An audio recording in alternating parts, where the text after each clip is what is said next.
HDFC manufacturing fund. HDFC अपना NFO ला रही है मैन्युफैक्चरिंग फंड का।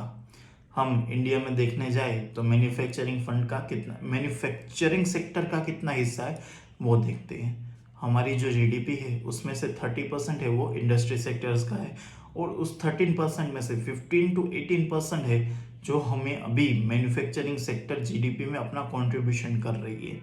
तो देखने जाए तो पिछले 10 सालों में मैन्युफैक्चरिंग सेक्टर के लिए जो जो पॉलिसीज बनी है और गवर्नमेंट ने जो जो ईज किया है उसकी वजह से इस सेक्टर में कंटिन्यूसली हमें ग्रोथ दिख रहा है और आगे वाले समय में भी ग्रोथ दिखेगा।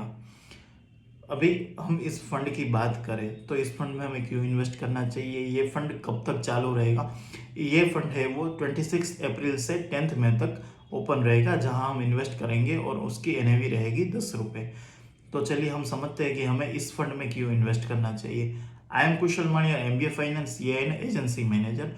तो पहला रीज़न तो ये है कि अपन 140 करोड़ की आबादी वाला देश है, तो हमारा कंजम्पशन है वो ज़्यादा है और कंटिन्यूसली कंजम्पशन ग्रो होता रहेगा।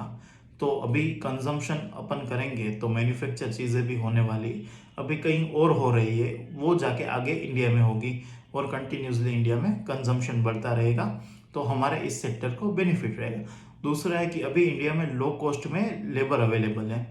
तीसरा है कि इंफ्रास्ट्रक्चर अपना जो डे टू डे है वो इंडिया का अच्छा हो रहा है और हेल्प हो रहा है। अगर हम बात करें तो हमारा जो इंफ्रास्ट्रक्चर यानी कि रोड की कैपेबिलिटीज़ है वो कंटिन्यूसली ज़्यादा हो रही है। पहले जो सामान पहुंचाने में 2-4 दिन लग रहे थे, वो भी 1 या 1.5 दिन में हम अपना सामान जो है वो एक जगह से दूसरी जगह पहुंचा सकते हैं। चौथा देखें तो क्रेडिट टू इज, यानी कि जो बैंक और अपनी गवर्नमेंट है वो क्रेडिट प्रोवाइड कर रही है ऐसे बिजनेस स्टार्ट करने के लिए, वो बहुत आसान हो गए। और जो अपनी गवर्नमेंट अलग अलग पॉलिसीज ला रही है वो भी इस फंड को हेल्प, यानी कि इस सेक्टर को हेल्प करने के लिए गवर्नमेंट अपनी अलग अलग पॉलिसीज ला रही है, जिसकी वजह से हमारा जो सेक्टर है वो बूमिंग में चल रहा है और आगे चलेगा।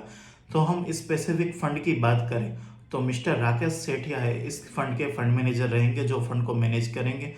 इस फंड में बॉटम अप अप्रोच रहेगा। उसमें पहले तो हम 700 कंपनीज का फंड मैनेजर रिव्यू करेंगे, उसके बाद उसका इंडस्ट्री एनालिसिस एंड उसके बाद मैक्रो एनालिसिस करके उसमें से जो अच्छे अच्छे स्टॉक्स लगेंगे वो एक पिक करेंगे और एक डाइवर्सिफाइड पोर्टफोलियो उसका क्रिएट करेंगे।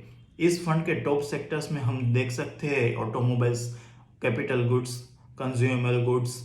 इस फंड की स्ट्रेटेजी रहेगी मल्टी कैप, यानी कि ये फंड है जो स्मॉल कैप, मिड कैप और लार्ज कैप तीनों वाली कंपनीज में इन्वेस्ट कर सकेगा। हमें एज अ पर्सनल इसमें इन्वेस्ट करना चाहिए कि नहीं? यस, हमें इसमें इन्वेस्ट करना चाहिए अगर हमारा जो टाइम होराइजन है वो 3 to 5 ईयर्स है और अगर हम रिस्क लेना चाहते हैं तो अभी हम इसमें SIP करें या लमसम करें, किस हेतु से हम इसमें इन्वेस्ट कर सकते हैं? बेटर तो हमेशा यही रहता है कि आप SIP के साथ लमसम करें और अपने पोर्टफोलियो का कितना परसेंट इसमें एलोकेट करना है, कितनी SIP करनी है, कितना लमसम वन टाइम में इन्वेस्ट करना है, वो सब जानकारी के लिए आप हमारा संपर्क कर सकते हैं। I am Kushal Maniyan, MBA finance CIN agency manager. आप नीचे के दिए गए लिंक पर अपनी डिटेल्स प्रोवाइड करिए और हम और हमारी टीम आपके तक पहुंचाएंगे और आपकी जो भी रिक्वायरमेंट होगी उसमें हम आपकी मदद कर देंगे। Thank you very much.